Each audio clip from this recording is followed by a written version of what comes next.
নমস্কাৰ সকলোলৈকে দেশৰ ৭৬ সংখ্যক গণৰাজ্য দিৱসৰ শুভেচ্ছা জনাইছোঁ। আজি আমাৰ বিদ্যালয় ২৯৫ নং কুসুম যুগনীয়া প্ৰাথমিক বিদ্যালয়ত দেশৰ ৭৬ সংখ্যক গণৰাজ্য দিৱস উদযাপন কৰা হয়।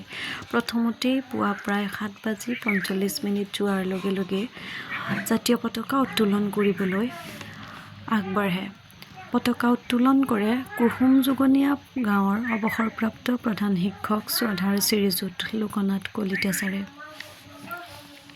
প্ৰথমে উত্তোলক শ্ৰীযুত লোকনাথ কলিতা ছাৰক এখনি ফুলাম গামোচাৰে আদৰণি জনাই বিদ্যালয় পৰিচালনা সমিতিৰ সভাপতি শ্ৰীযুত বিমান বৰাদেৱে আদৰণি জনোৱাৰ পাছতে প্ৰধান শিক্ষক মহোদয়ে উপস্থিত সকলোকে সম্বোধন কৰি দেশৰ ৭৬ সংখ্যক গণৰাজ্য দিৱসৰ শুভেচ্ছা জনায় আৰু পতাকা উত্তোলনৰ বাবে উত্তোলক মহোদয়ক আহ্বান জনায়।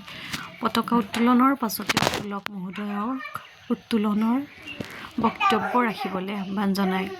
প্ৰধান শিক্ষকৰ আহ্বান মৰ্মে তেওঁ দুআষাৰ বক্তব্য ৰাখে।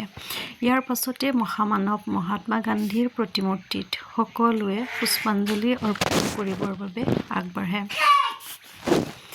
ইয়াৰ পাছতে উপস্থিত ৰাইজৰ একাষাৰত গণ্য মান্য ব্যক্তিসকলে বক্তব্য ৰাখে।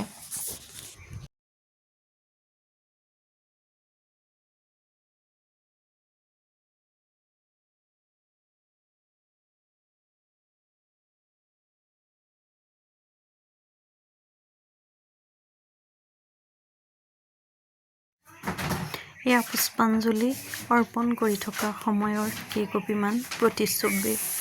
এনেদৰেই প্ৰত্যেকে পুষ্পাঞ্জলি অৰ্পণ কৰে।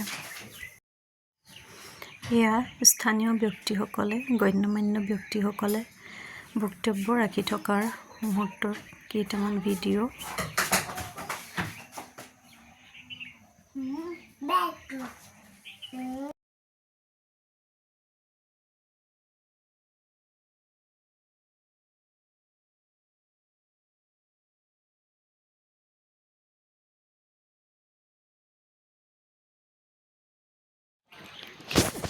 শেষত উপস্থিত ৰাইজৰ লগতে ছাত্ৰ ছাত্ৰীৰ বাবে জলযোগৰ ব্যৱস্থা কৰা হয়।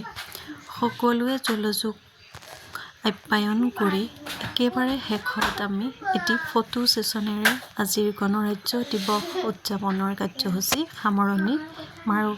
শেষত সকলোলৈকে পুনৰবাৰ দেশৰ ৭৬ নং গণৰাজ্য দিৱসৰ আন্তৰিক শুভেচ্ছা জ্ঞাপন কৰিলোঁ। ধন্যবাদ।